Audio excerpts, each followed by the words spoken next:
Hello, Freedom Family. So today, Friday, was day number 4 of the 8 to 10 day trial. And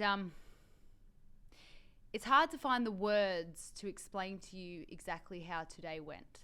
But I would like to say, and I know I feel like I'm acting like a lawyer right now because I'm choosing my words so wisely, but it could not have gone better if I had written the script myself.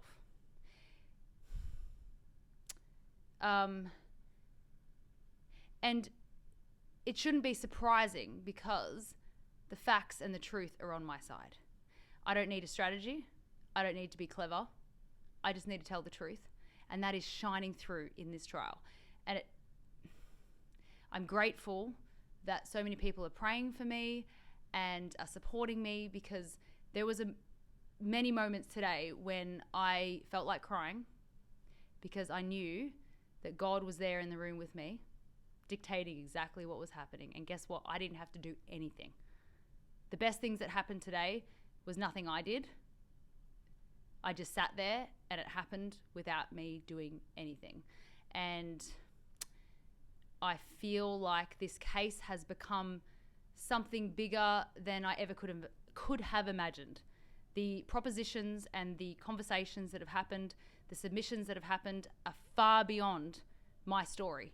In fact, they encompass so many important topics about journalism, about freedom of speech in this country. And yes, my dad is next to me, but I'm on a rant. And I want to say that because these topics have come up in the case, Judge Tran must comment on them. From what I understand of the legal judgments and things like that, I think that everything that has come up is specifically for a reason. And win or lose, those conversations will be very important for the future of Australia's democracy and freedom of speech. To the witness I had today, you did an amazing job.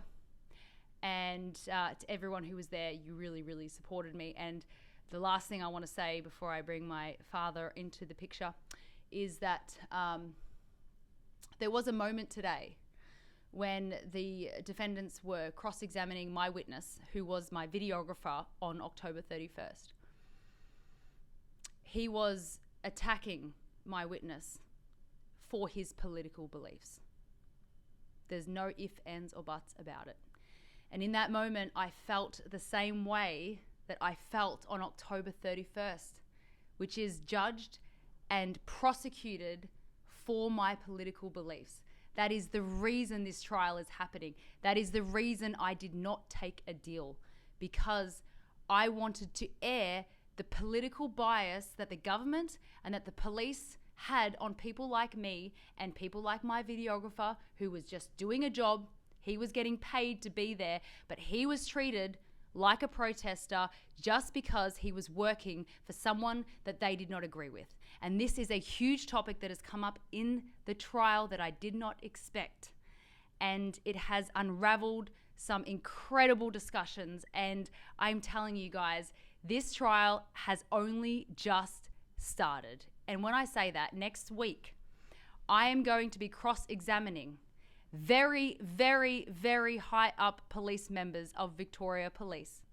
And they will have to answer to me as to what they did, why they did it, and if there was a bias in their actions. And based on the last 4 days, I can tell you right now, it won't be boring.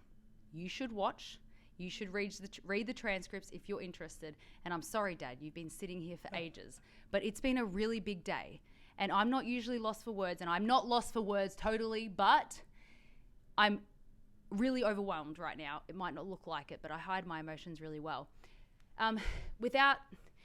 You don't want to be mean to anybody. You don't want to be arrogant or anything like that. But what do you, Dad wasn't there because he's still a bit sick, but he's getting better. We went out for dinner tonight. What do you want to say?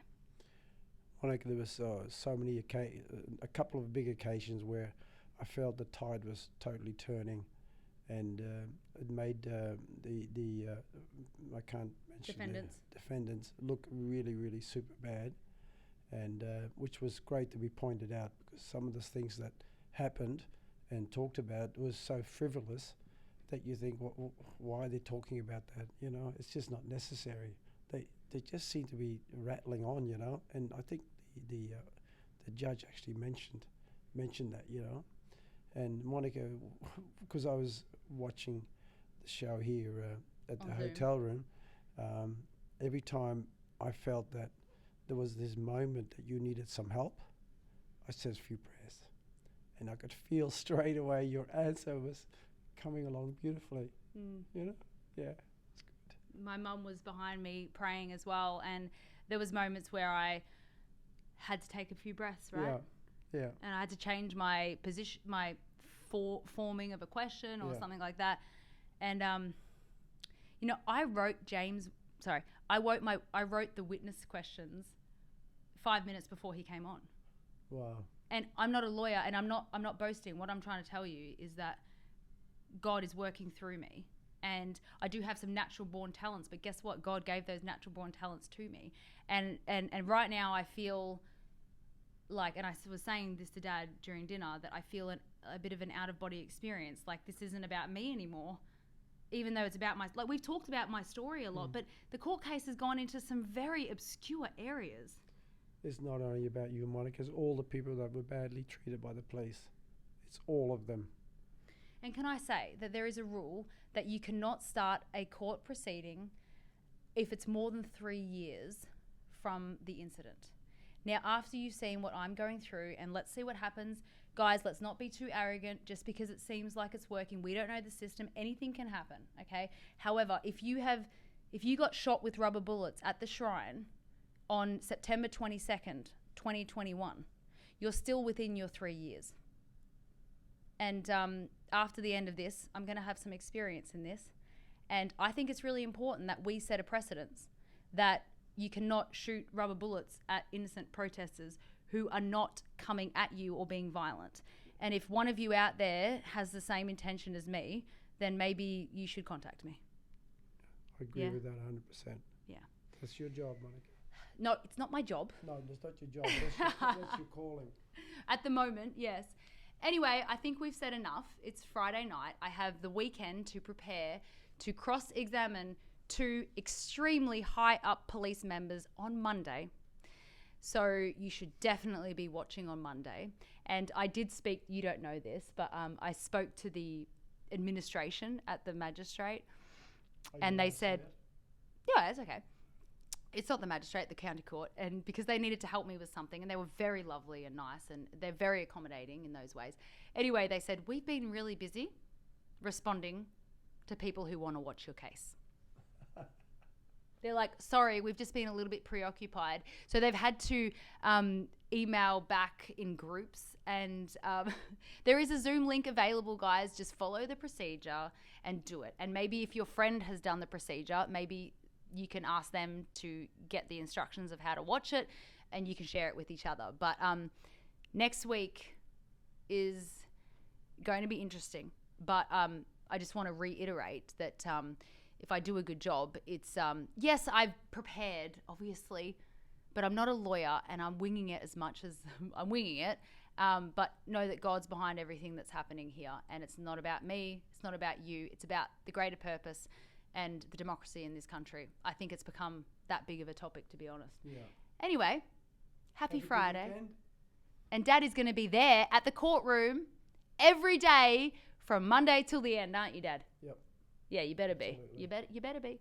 And will you have some books with you? Of course I will. Dad's going to have some books. So we'll see you guys there.